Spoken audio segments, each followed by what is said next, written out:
Hey there, welcome back to Financial Wellness University. If this is your first time, please consider subscribing and hit that little bell so you will be notified when new videos become available. Please also hit that little like button so that this video will be seen by more people today. This is Joe Brown. I'm your teacher and coach here at Financial Wellness University. And today I want to look at protecting your money. Protecting your money.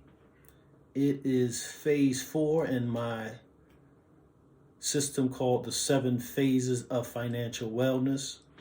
As you can see right here, my new book that's out. Please check the links below so that you could get this book and basically learn the basics of finance, but not only the basics. When you master the basics, you are a master at what you're doing. That's it in a nutshell. But a lot of people don't know what the basics of personal finance. What are the core things you need to do? Well, after 30 years of practicing and making mistakes and learning and growing and teaching, I believe I've narrowed it down to 7 distinct things that you do over and over.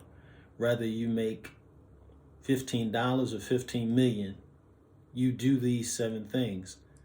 And one of those 7 things is to protect your money. Now, there's 2 major ways I teach about protecting money. Of course, there are many ways to protect money, protect it with an armed guard, protect it with a safe. But the average person, the things they need to implement to protect their money are 2 things: insurance and debt elimination. Insurance and debt elimination. If you want to find out more about those 2 things, stay tuned.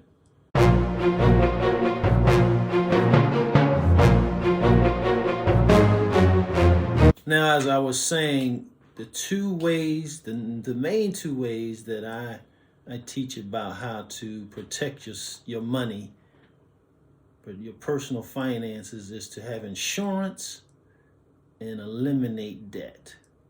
Why are those 2? Why do I focus on those 2? Well, one catastrophe could wipe out your total life savings. One event could wipe out everything you save for your entire life. Now, why would anybody want that to happen if they can avoid it? Most people just don't know. Most people, if you don't see the immediate benefits, you don't consider it. But the long-term benefits of having insurance far outweigh the immediate benefits of it. Now, what do I mean? Like life insurance.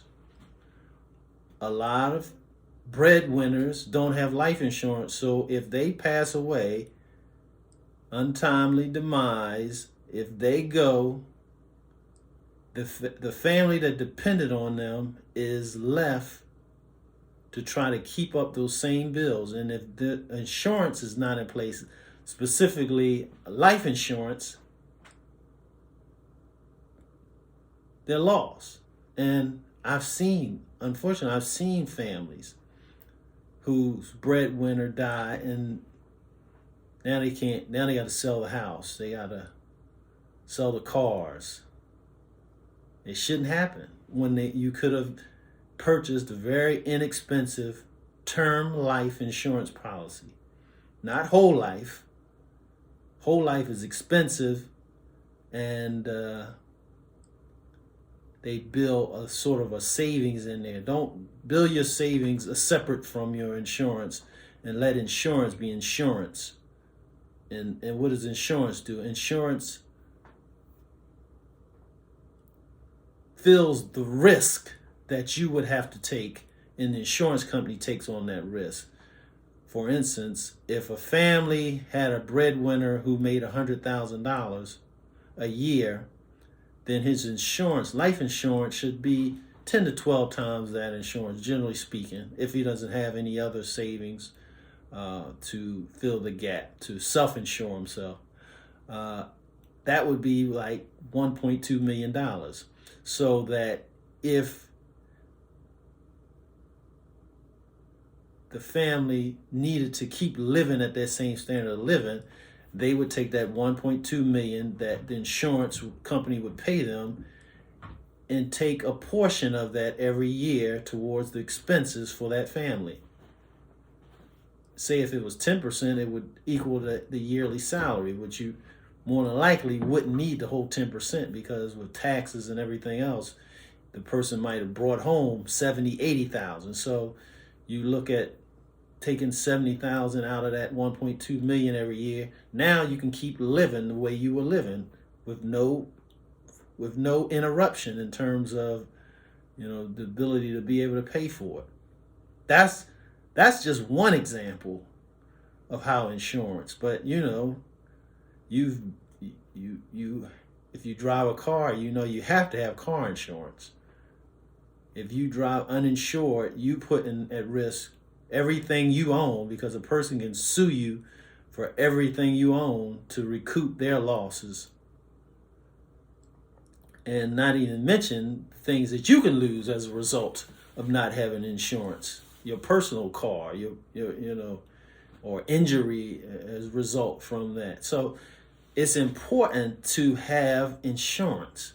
Now, I just named 2 insurances, but if you get my book, I detail or summarize some of the main insurances that you need to have. Also, the other way that you protect yourself from massive loss of your income, of your savings, is the elimination of debt. Debt means you owe someone for something they basically gave you. Someone gave you took a loan out, someone gave you money in exchange for payments. Those payments include interest payments that they add to that principal payment. So if you borrowed 50,000, the principal is 50,000, but the interest on it could equal 60, 70, 80,000, depending on how long you're paying it and what interest rate they're charging. So that right there, that interest rate is what robs people of their income potential. How can you grow an income at 5, 10, 15, 20% when the interest you're paying on the things that you purchase is 10, 15, 20, 25%? It's a losing battle. So the way to counteract the debt is to eliminate it, so that when you get paid, no one else has a claim on that money. No one else is expecting you to pay them as a result of you getting paid.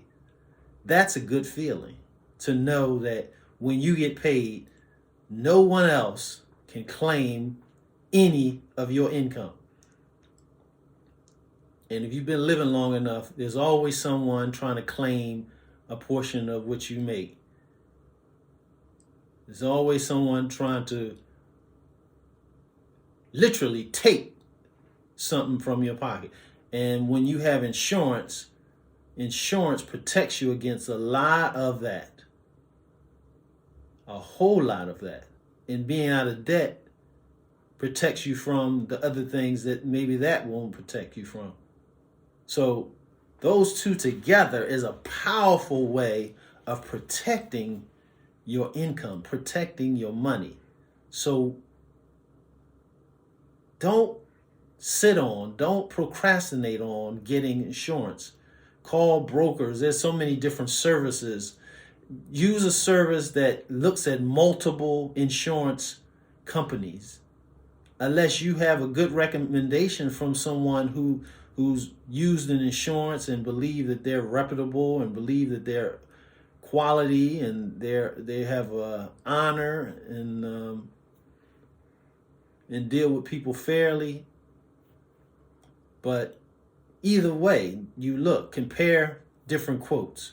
Don't just settle for the first quote, but get at least 3 quotes. Okay? If you don't want to use a broker to get quotes for you, get your own quotes, but get 3 quotes. And purpose the day to start getting out of debt. And the only way you can get out of debt is to purpose not to get into more debt. So get that insurance and get out of debt. Learn more by reading my book, The 7 Phases of Financial Wellness, by yours truly, Joe Brown. If this video was helpful, give me a like and subscribe and check out other videos that are available. Thanks and God bless.